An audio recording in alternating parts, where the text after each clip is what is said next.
12. Why is it women's ready is hey an additional 15 minutes. When I say I'm ready, I'm ready to walk out the house like I'm ready. I got everything done. We're ready to rock and roll. A woman's ready is I still got 5 more steps to go. It's ridiculous. Ridiculous. I'll never get it, but whatever. Who is your favorite child? I don't have a favorite. Okay. If we were all drowning, the kids and myself, who would you say first? Our kids. But that's because you could muscle your way out. You might not be able to swim, but you can muscle your way out. And enough, like, you could stay afloat long enough for me to bring them to safety and come back for you. Wow. So, you fake. I'm not fake. You fake. I've seen you swim. I know you can do enough. There's a lot of belief in me, huh? There's a lot of belief in me. I would save them too, in all honesty. Alright. Yeah, I get that. Okay, let's get started. What's up, guys? Welcome to another session with yours truly, Talk to Mac. For this special episode, I am joined by the incredible, the amazing, the beautiful, the essence. Okay. Simone, hi, wife and mother, his everything. My everything? Your everything. That's an interesting title, Simone. We just need you to raise your voice a little bit more, if that's okay with you. Okay? So, last week I recorded an episode on my postpartum journey that led to me getting a lot of DMs, and a lot of people have reached out via text, DMs, phone calls, emails, and etc. And they just thanked me for bringing up a conversation about men's mental health. For some reason, it's not talked about as much. There's really not much room for that and not much conversation going on in regards to a men's postpartum experience. I decided to take the leap and talk about my challenges and what I've done to overcome those. Now, I wanted to have a conversation about your postpartum, our postpartum, and how it affected our relationship and how we have recovered from that. Is that okay with you? Yeah. Do you consent to being on video? I consent. Do you consent to anything and everything that's about to happen? I guess it depends. I need more. Okay. So, my first question for you, so we have 3 kids under 4. We've had 3 kids in 4 years, 2 girls, 1 boy. Our boy is currently 11 months old. His birthday is next month. All Leo, stand up. King of the jungle, baby. Let's go. How has been your postpartum with all 3 children? Which one would you say was the hardest for you? Hardest postpartum. I'm gonna say they all took the same amount of time, but maybe Lumi's is the hardest. That's our first.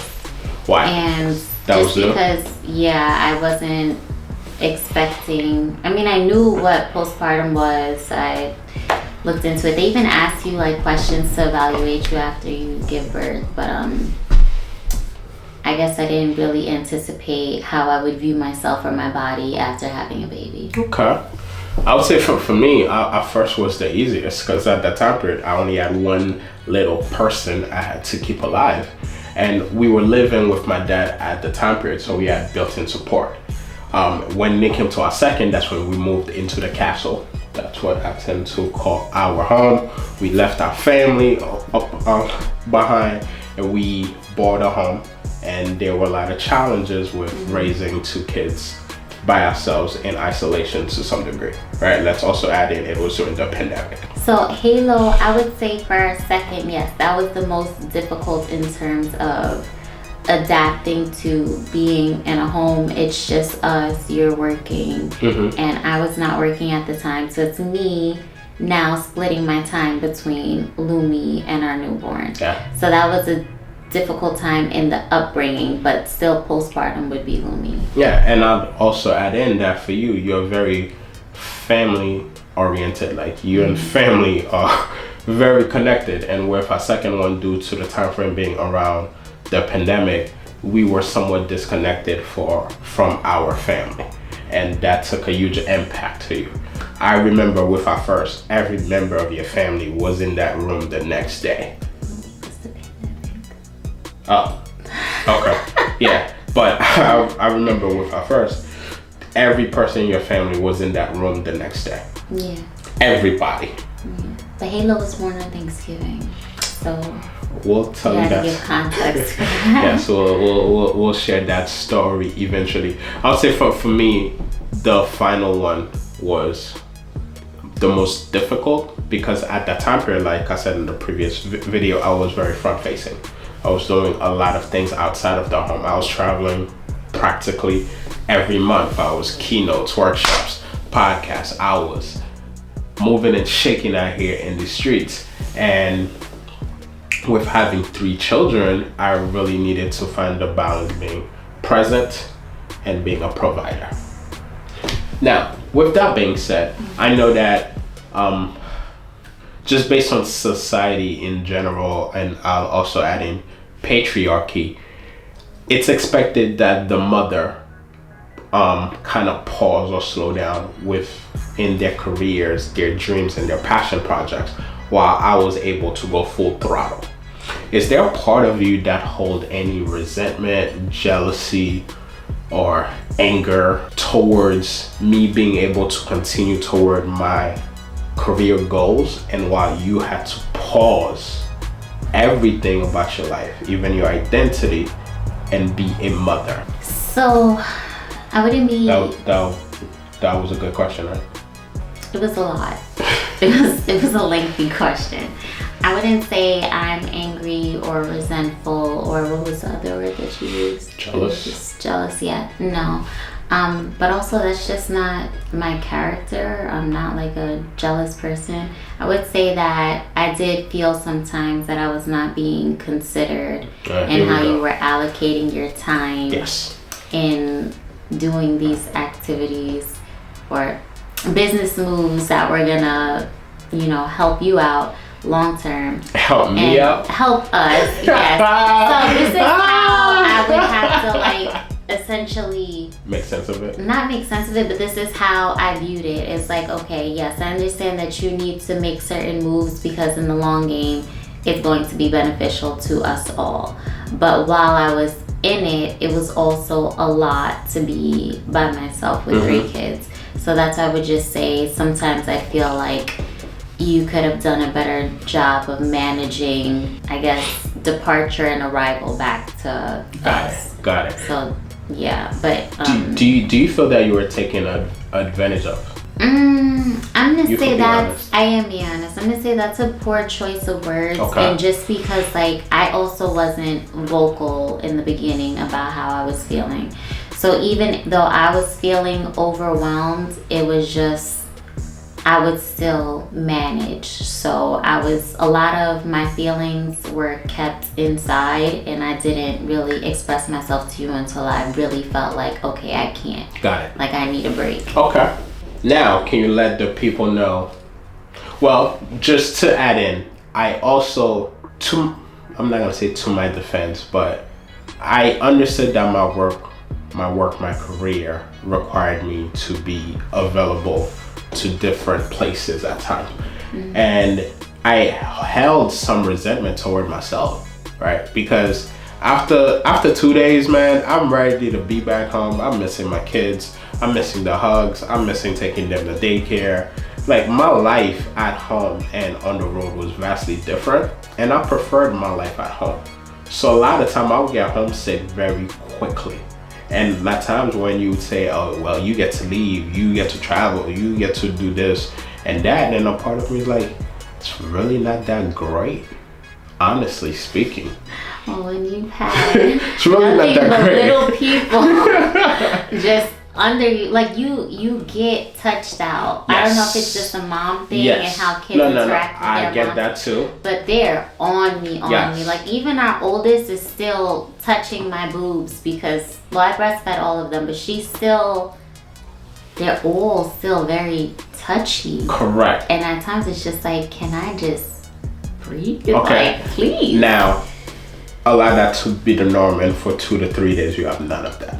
Now you feel deprived, you feel empty, you feel You feel deprived is a strong word. deprived. I think I need it. Give me a chance to miss it so that when I come home, it's fresh, it's new. Yes. It's like, wow, I missed this. Now, can you tell the people know how we've overcome that? Because I myself felt guilty.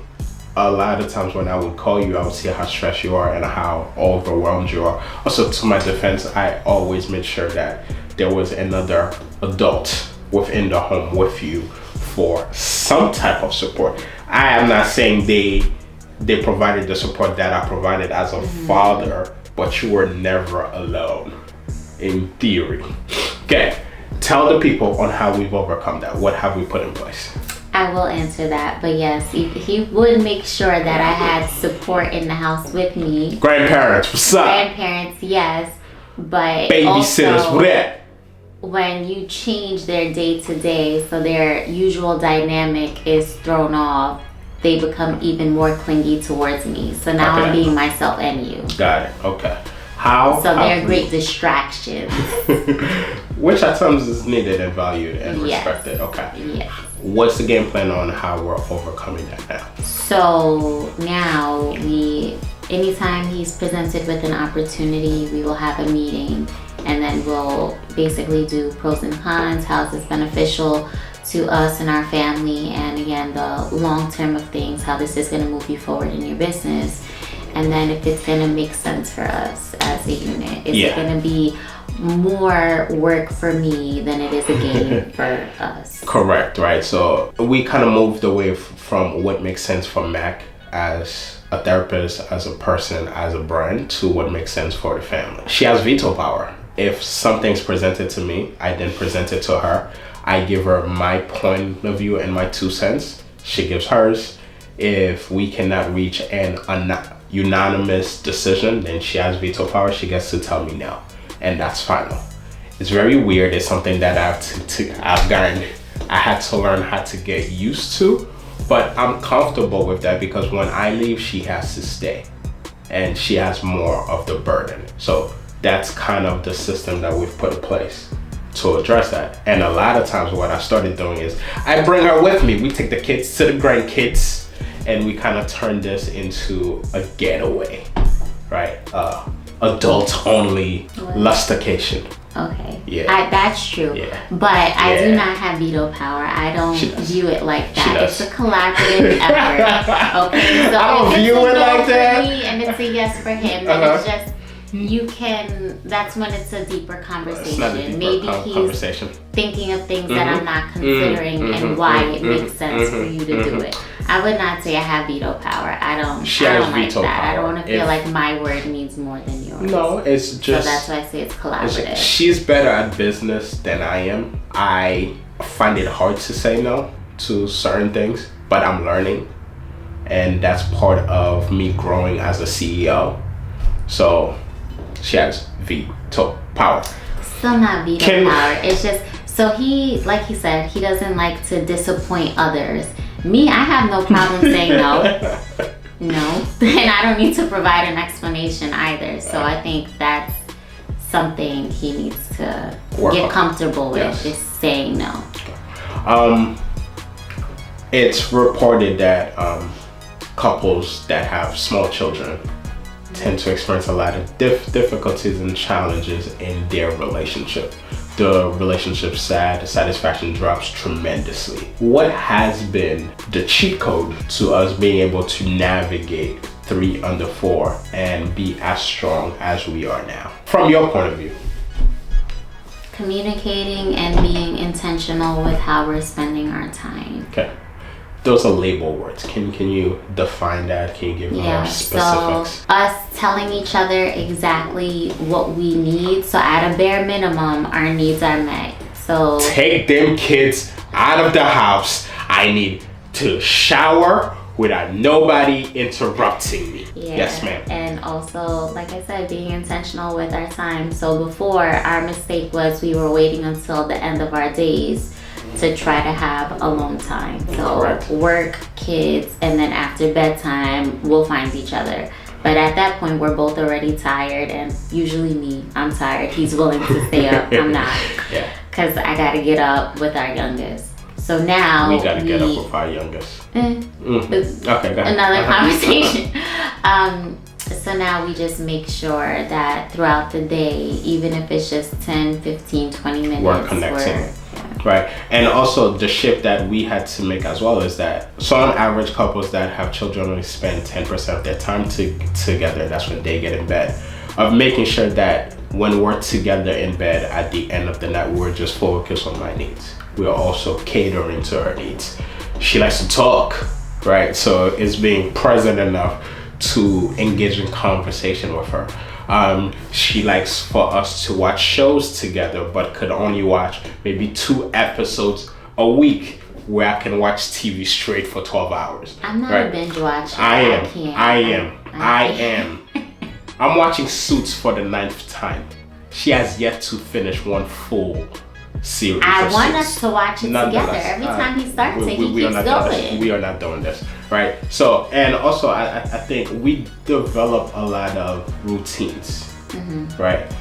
The morning time where after we drop off the kids, we'll sit and have our breakfast together. We rotated in the past on who would make breakfast. Now it's solely you, because her breakfast compared to my breakfast is different. We will have those conversations. We go on a lot of dates, right? We maintain those weekly. And I just got to learn her better. I know when she's being overwhelmed. I know when she needs a massage. I know when she needs a bubble bath. I kept the wine fridge stocked, right? Went on many vacations. And I think one of the most important thing that I was conscious of is removing the kids away from the home. What I meant by that is I would take them and bring them to their grandparents or to their cousins. So this way, she doesn't have to be a mom. She can just be my girl. We would just hang out without the children, and I would see how free and welcoming she is. And I took full advantage of that. Okay. Our sex life. You want to start or should I start? Our intimate life instead, actually. Okay. How have we navigated that? That is also a lot of communicating, understanding both perspectives. So when I say understanding, I don't mean like we have to be on the same page. I just have to understand where you're coming from. You have to understand where I'm coming from, and then how we can meet in the middle. What does that mean, Simone?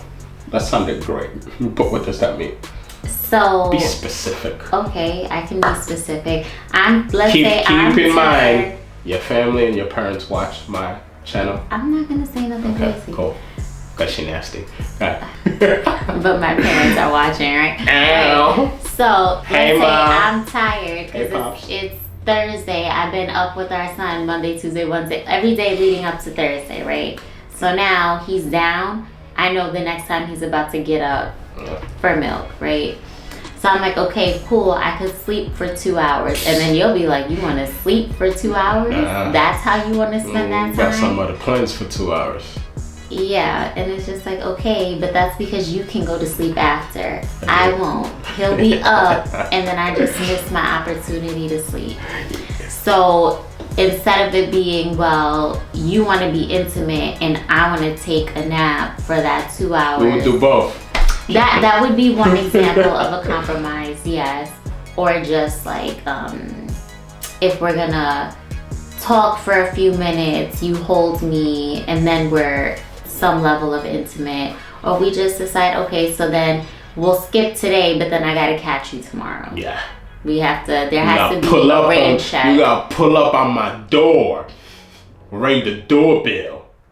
Ring the doorbell. Yes, and let me know you're here. And a switch that we've also made was stop leaving things till the end of the night. Look for opportunities during the day as well. As her partner, I also really focused on what makes her feel loved and appreciated.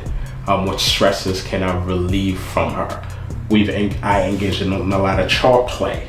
I'll do the laundry, I'll sweep the house, sweep the floors, I'll mop, I'll cook, I'll put the laundry away, and all of these things, just things removed from her forever going list of things that she needs to get done. I took great pride in addressing those things so she could be more free. Gave her a lot of massages, set the stage, right?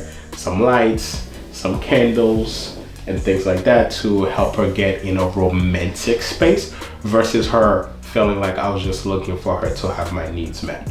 We kind of curated an experience that was mutually beneficial to the two of us. I agree with that.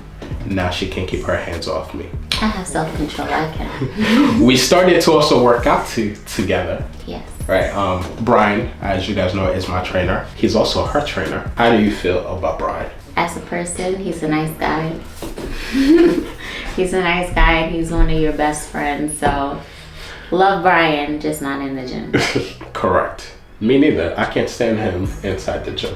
Yeah. Outside the gym, he's an amazing guy. So, workouts for us was just another way for us to spend time together. It's another way for us to hold each other accountable about our physical and mental goals. It's also an aphrodisiac because every time she squatted, I was, It's annoying. Every time she, that's what it is. Every time she was doing a hip thrust, I was just, Oh my God. Remember you said my parents were watching? Sorry, mom and dad, my pops. I'm like, we got 3 kids, like, come on, man. Right? So, yes, so those are all the things that we did to kind of be mindful of our relationship and to make it through. Would you say our relationship is stronger now? Or would you say our why has changed as to why we are still together? Our why we're still together? Yeah, the why. No, I wouldn't say our why we're still together has changed because then I would feel like that means that we're together for our kids. But we still like each other? Sometimes. I like you. I have to. Yeah. So yes, our friendship is very strong. Like we were friends before anything. This is my best friend. I can say that. But sometimes I do have to remove myself from our kids and being your partner to realize that I do play a position outside of Yeah. So yes, as a human, I like you. Yeah. I like you. Well, I'm glad. And we'll end things here. If you guys want a part 2, feel free to like, comment, and subscribe. Thank you again for pulling up to our channel and partaking in the session. Thank you for doing this with me. It's your YouTube debut. My debut. Yes. Until next time, talk to my guy. Bye.